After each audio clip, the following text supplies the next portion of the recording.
Vue du ciel, une étonnante palette de couleurs.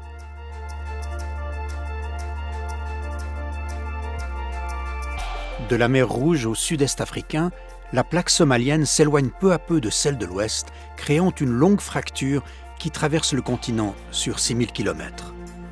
C'est la vallée du Grand Rift, tourmentée d'activités volcaniques, où culmine le Kilimandjaro. Les failles profondes de cette déchirure se sont remplies d'eau douce, formant les lacs allongés de l'Afrique de l'Est. L'un d'eux, le lac Malawi, est situé dans un étonnant joyau de nature rarement visité.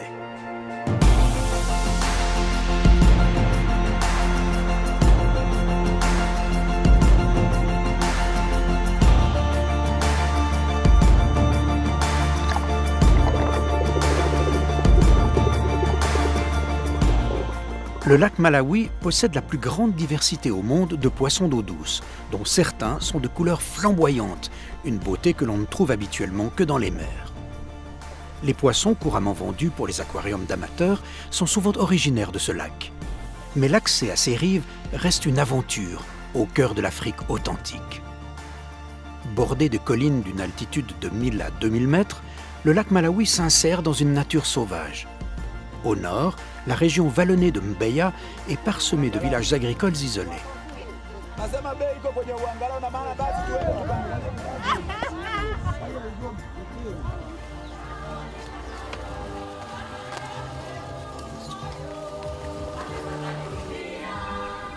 Le café est l'une des cultures qu'on y trouve. C'est dans une grande plantation de café qu'a été aménagée à Utengoulé une splendide lodge, havre paisible pour un tourisme sélectif.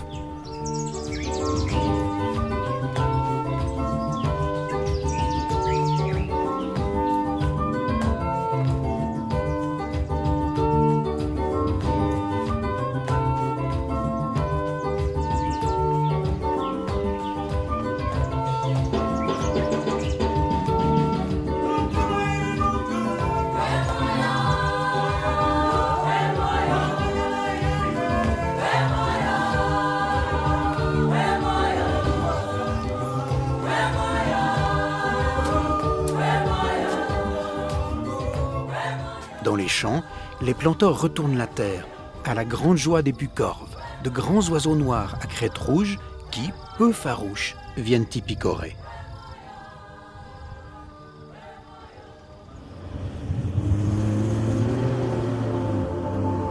Non loin de là, les collines de Kitulo se colorent de fleurs endémiques d'une rare diversité, paradis d'orchidées, aujourd'hui protégées.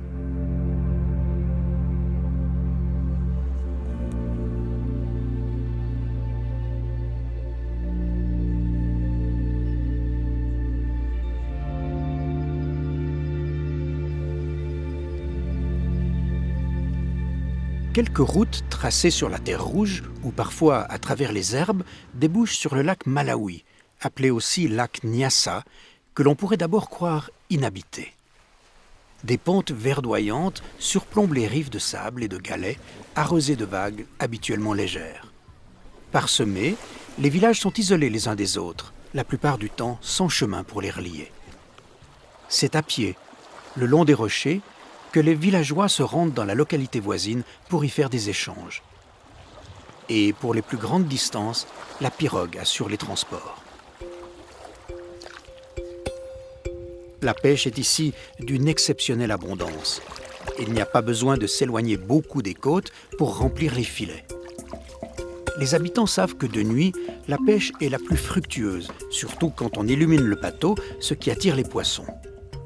Certains pêcheurs disposent de panneaux solaires pour alimenter un falot, étonnant contraste de modernité dans une région où l'électricité est encore rare.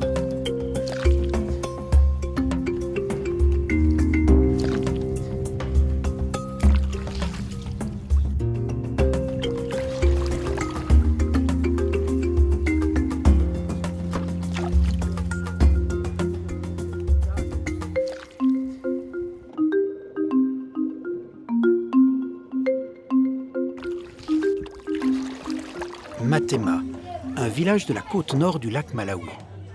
Ici, comme dans les localités voisines, c'est sur la plage même que se tient le marché aux poissons le matin, à l'arrivée des pêcheurs. Le poisson est séché sur la plage.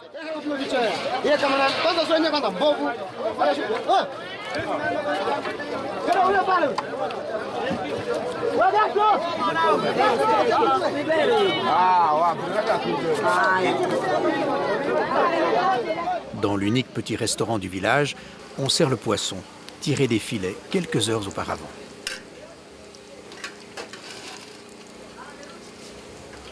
L'abondance de la pêche et la générosité du climat tropical assurent une nourriture suffisante aux riverains du lac. Les rares touristes qui se rendent ici sont logés au bord de l'eau, dans de petites résidences appartenant souvent à des missions. Au matin, les traces dans le sable témoignent du passage des hippopotames. Ils arpentent les plages de nuit et sont alors dangereux, car ils peuvent charger s'ils rencontrent un obstacle entre eux et l'eau. Prudents, les habitants regagnent leurs habitations au crépuscule. De jour, sur la plage, il n'y a rien à craindre. Les crocodiles et les hippopotames se cantonnent dans les rivières et sont même difficiles à apercevoir.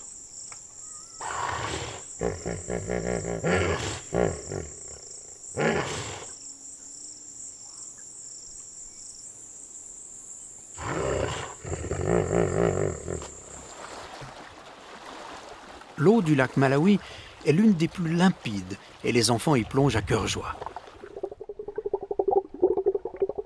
Dès leur plus jeune âge, ils partent observer les poissons de couleur, qu'ici on admire, mais que l'on ne mange pas. C'est près des rochers dénudés que l'on observe les espèces colorées du lac Malawi, les cyclidés.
La principale richesse du pêcheur est sa pirogue.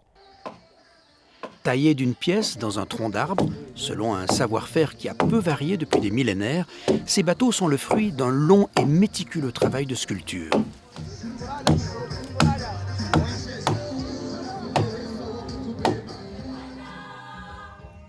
Le dimanche matin, dans les villages qui, comme Matema, possèdent une église, le culte est un moment central de la vie locale.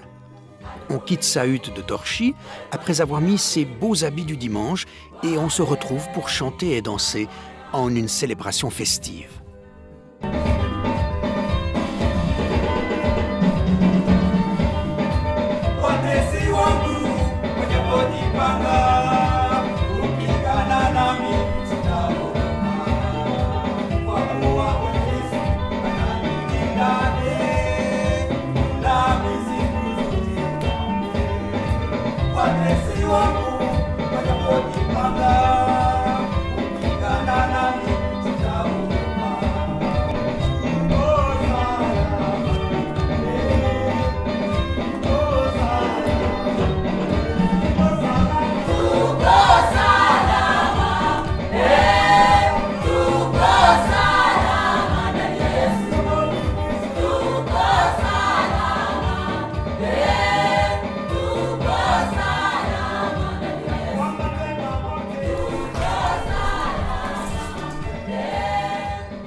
Si la pêche est l'activité principale aux abords du lac Malawi, certains villages ont développé des spécialités qui se vendent dans les marchés alentours.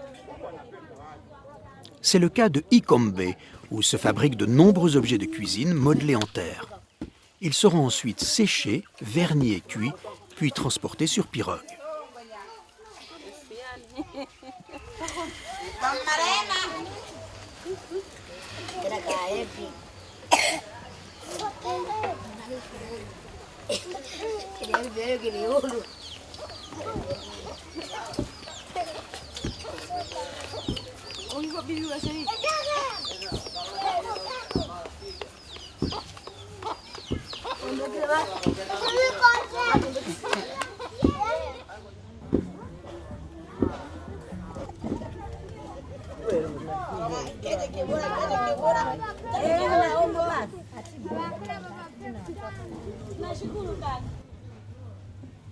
Outre le poisson et les viandes, un autre apport en protéines nourrit la population et celui-là est étonnant.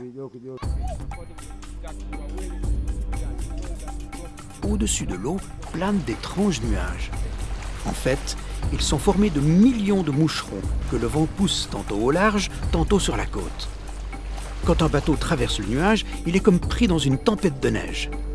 Une partie de ces millions de moucherons se poseront sur les arbres et seront récoltés par les habitants qui en feront une pâte savoureuse à goût de cacahuètes.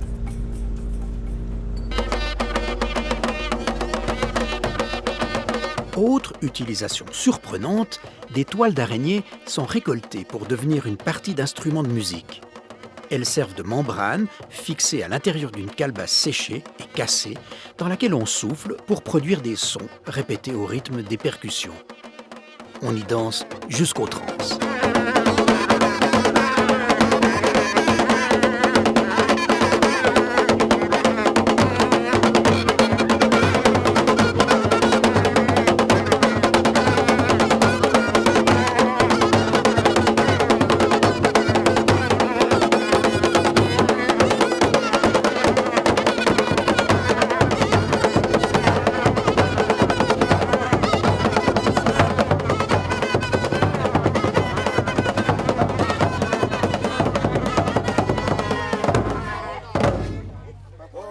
Les rites et les croyances ancestrales n'ont pas disparu. Les chamans font comme autrefois des offrandes aux esprits de la nature. Des lieux naturels comme des grottes servent de sanctuaire. On vient implorer les esprits, leur demander de guérir une maladie, de favoriser la pêche et les moissons, de résoudre des conflits, de rendre justice.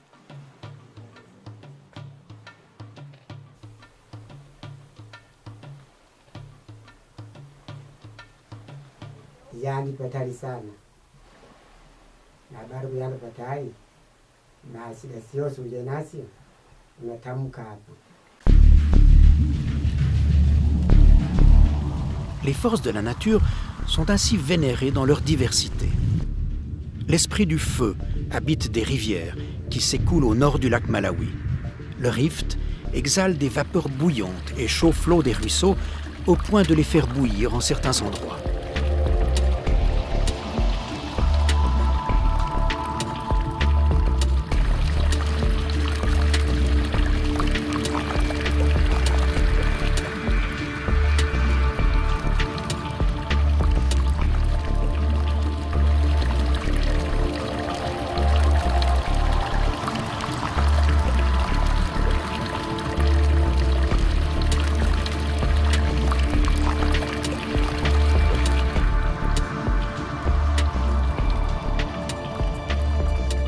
Dans cette région volcanique, où la fréquence des pluies accroît l'érosion, des objets réapparaissent, tel cet immense météorite de 12 tonnes, presque entièrement composé de fer. C'est un dieu venu du ciel, ont affirmé les populations lors de sa découverte. Sur son dos, un cratère se remplit à chaque pluie, et cette eau divine, affirmait-on jusqu'à l'arrivée d'astronomes allemands, guérit de tous les maux.